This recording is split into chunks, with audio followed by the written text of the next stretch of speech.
Mais tout de suite, pour débuter donc, un point sur la situation dans les Alpes-Maritimes.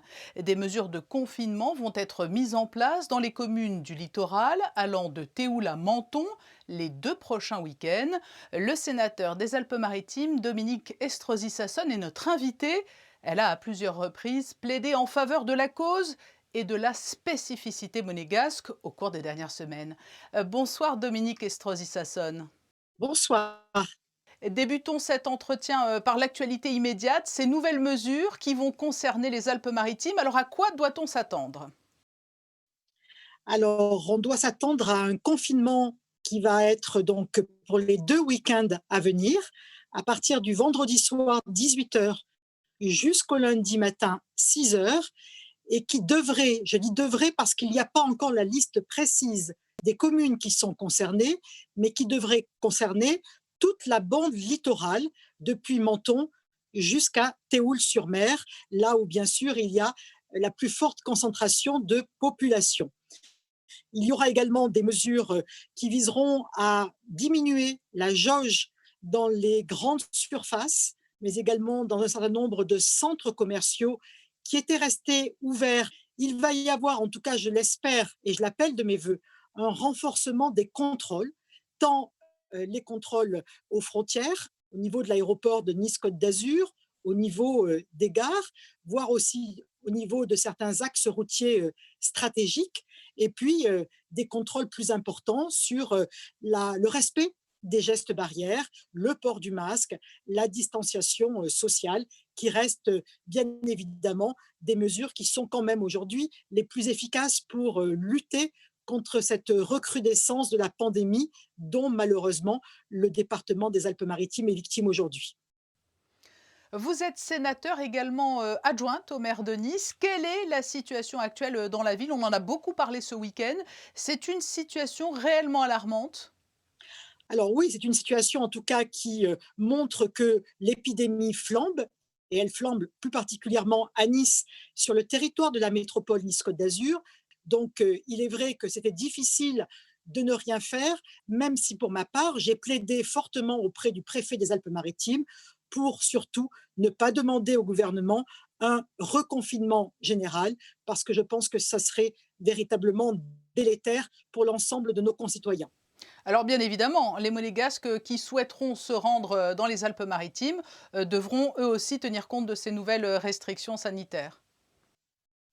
Oui, je dirais que j'ai bien évidemment, avec mon collègue président du groupe d'amitié France-Monaco à l'Assemblée nationale, Olivier Dassault, mais aussi en lien permanent avec le président du Conseil national, nous avons beaucoup œuvré pour considérer que la première mesure de restriction des déplacements des Monégasques et des résidents de Monaco était inadmissible. Oui, il y a eu la mesure des 30 kilomètres au-delà desquels il fallait au départ un test PCR négatif pour les monégasques se rendant sur le territoire français. Et cela a déjà fait l'objet de 2 assouplissements. Mais vous avez demandé plus, je crois. C'est ça.